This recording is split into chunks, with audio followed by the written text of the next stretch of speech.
Thank you all for coming here tonight to hear me speak on a very important subject. I'll just show the audience to the camera. Hello, everyone. Thank you.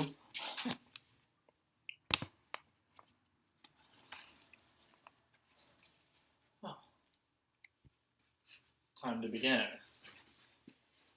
Imagine putting your life on hold, your plans to buy a house, to raise kids and have a family, all because of crippling student loan debt.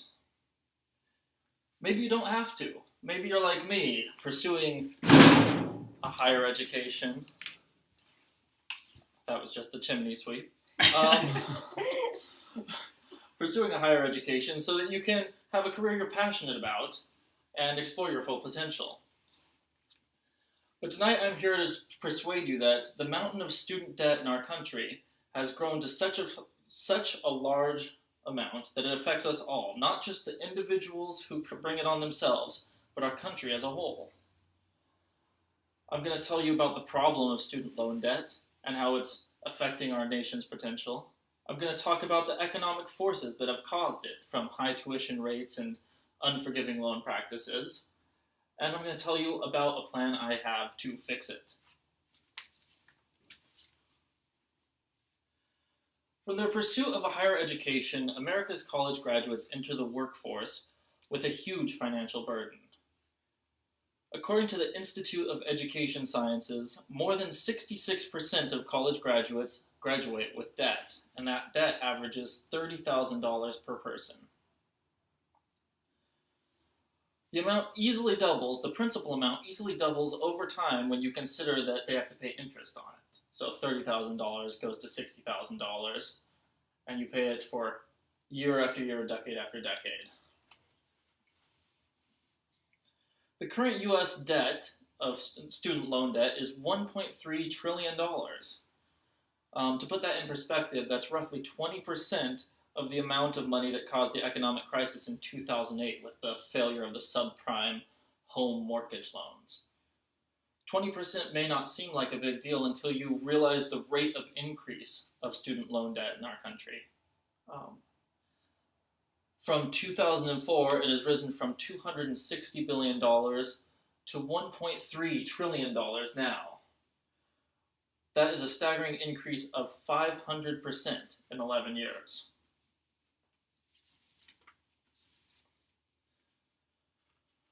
Behind these staggering statistics is the toll this debt takes on the individuals who bring it on themselves.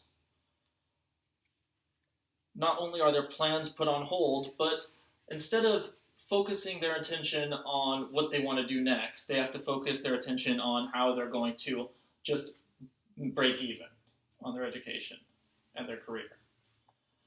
The testimony of Brittany Jones to a Senate hearing on loan forgiveness highlights this problem. Brittany was a student who accumulated $70,000 worth of debt, and so she was very interested in the outcome of the student hearing.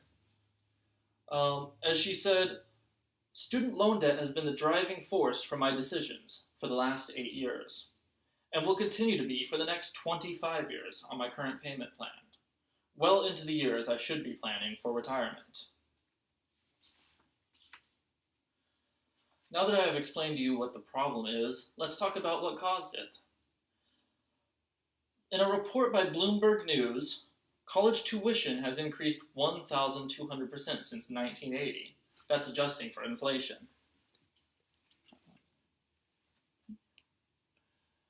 The price of a house has only increased by 200% in comparison. So while we're taking on debt in order to make more money to be able to buy a house, it's going at a rate that makes it impossible to do so.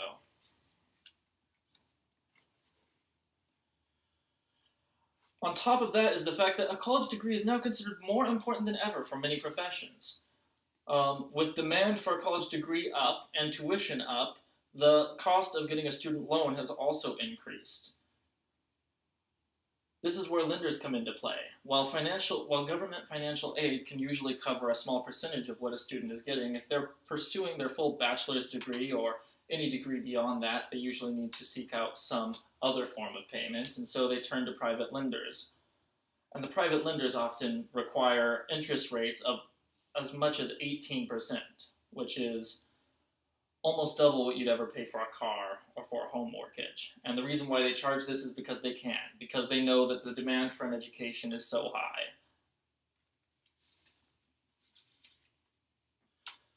Not only are the interest rates high, but students who graduate are expected to make their first payment 6 months after the day they graduate, whether or not they are employed in their field or whether or not they are employed at all. If you can't afford to make your payments, ironically, a collections agency will come in and garnish your wages. They'll start taking the money that you're scraping together to make a living and just taking a percentage of that with the court's approval. If your financial situations get so dire that you need to declare bankruptcy, even a bankruptcy doesn't forgive student loan debt. It'll forgive every other debt. It'll forgive your mortgage, your car payment. But student loans, nope. You're stuck with them for life. Now that I've explained what's causing this problem, I'd like to explain how to solve it. I propose that we need a plan that allows for the strengthening of our society through the increase of human capital, so we can benefit from the ambition and hard work of our educated citizens. Human capital, simply put, is the value of skills and experience that one brings to their employment and their life in general. I would like to offer the plan that Australia has for financing their students' education.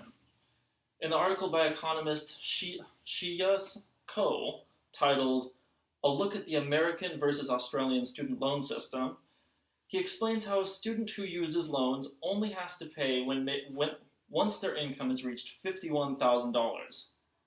And that's US dollars compared to US.